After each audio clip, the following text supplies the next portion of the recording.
Hello everyone, आपका एक बार फिर से वेलकम करते हैं आज के हमारे इस फ्रेश वीडियो पे। तो आज इस वीडियो के अंदर मैं आपके साथ डिस्कस करूंगा SBI infrastructure fund diet growth के बारे में। इसमें मैं आपसे डिस्कस करूंगा कि ये जो एसबीआई का इंफ्रास्ट्रक्चर फंड डाइट ग्रोथ है पिछले 1 महीने, 6 महीने, 1 साल, 3 साल, 5 साल या फिर एनुअल रिटर्न क्या दिया है।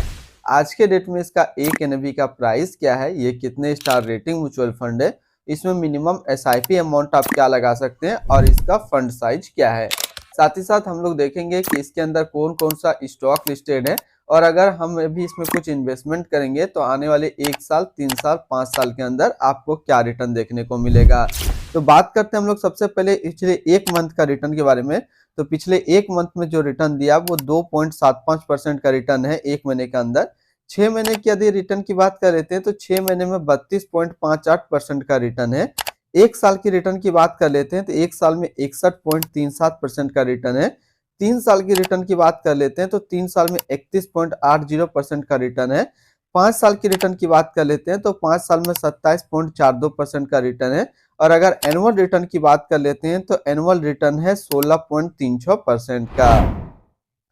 अब हम लोग एनएबी की बात कर लेते हैं इसका।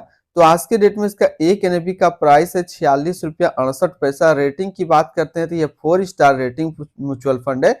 इसमें मिनिमम एसआईपी अमाउंट आप 500 रुपया लगा सकते हैं और इसका जो फंड साइज है वो है 2063 करोड़ का।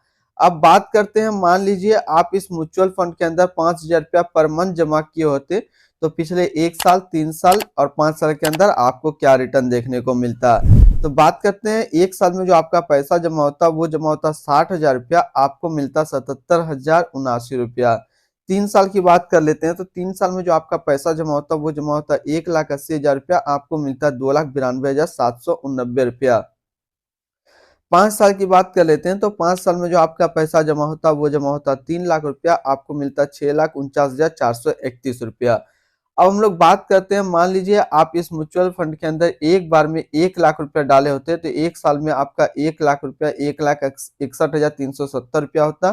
3 साल में आपका 1 लाख रुपया 2,28,953 रुपया होता और 5 साल में आपका 1 लाख रुपया 3,35,883 रुपया होता।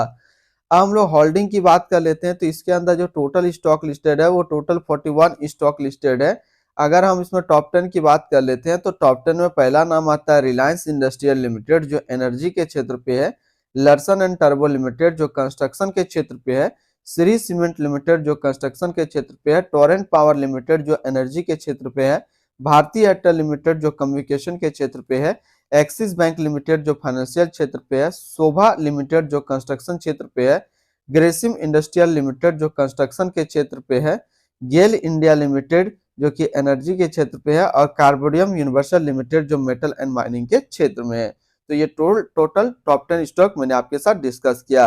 अब इसकी होल्डिंग एनालिसिस को समझते हैं तो इक्विटी पे है 94.1%, कैश पे है 4.5%।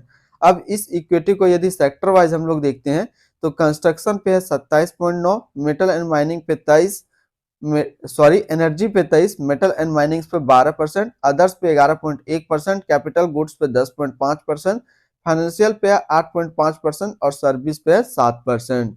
इसकी एडवांस रेशियो की बात कर लेते हैं तो इसका पी रेशियो है 26.20 और पीबी रेशियो है 3.21।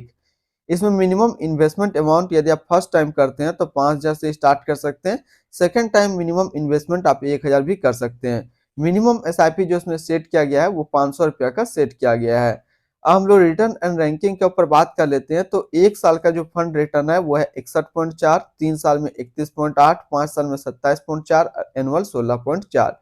वहीं पे इस कैटेगरी का जो एवरेज रिटर्न रहता है 1 साल में 55.2 रहता है, 3 साल में 30.2, 5 साल में 25.2 और एनुअल डाटा अवेलेबल नहीं है। रिटर्न रैंक की कैटेगरी पे देखिए तो 1 साल में 7 नंबर पे रैंक करता है, 3 साल में 10 नंबर पे रैंक करता है और 5 साल में ये 6 नंबर पे रैंक करता है। तो यहाँ से एक चीज ये क्लियर हुआ कि इस कैटेगरी का जो एवरेज रिटर्न रहता है उससे ज्यादा रिटर्न जो है ये फंड दिया है एसबीआई इंफ्रास्ट्रक्चर फंड। तो यहाँ पे पहला रीजन ये हो जाता है इस म्यूचुअल फंड को परचेस करने का, क्योंकि ये अपने कैटेगरी के एवरेज से भी ज्यादा रिटर्न आपको दे रहा है।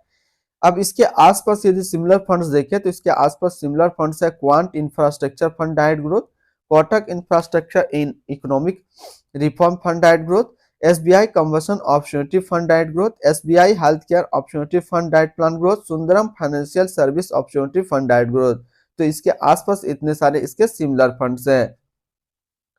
अब हम लोग एक्सपेंसिव रेशियो की बात कर लेते हैं। तो इसका एक्सपेंसिव रेशियो है 1.54% का। एग्जिट लोड की बात करते हैं, यदि आप इन्वेस्ट किया हुआ पैसा 30 दिनों के अंदर निकालते हैं तो 0.50% का एग्जिट लोड देना होगा।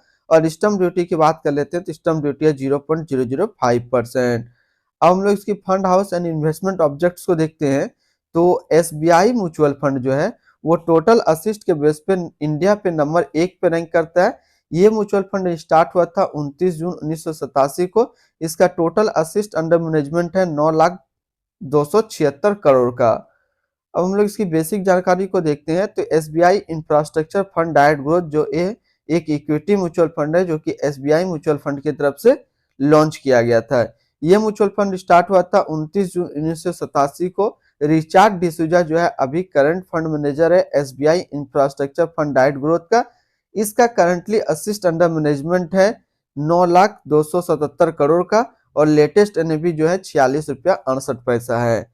SBI infrastructure fund direct growth जो है ये काफी हाई रिस्क म्यूचुअल फंड है। इसमें मिनिमम SIP अमाउंट 500 सेट किया गया है और मिनिमम लमसम 5,000 का सेट किया गया है। यदि आप 30 दिनों के अंदर पैसा रिडीम करते हैं तो 0.50% का एग्जिट लोड आपको देना होगा। तो आज इस वीडियो के अंदर मैंने आपके साथ डिस्कस किया SBI infrastructure fund direct growth के बारे में। तो फिर मिलते हैं हम लोग नेक्स्ट को इस तरीके का वीडियो की अच्छी जानकारी को लेकर के।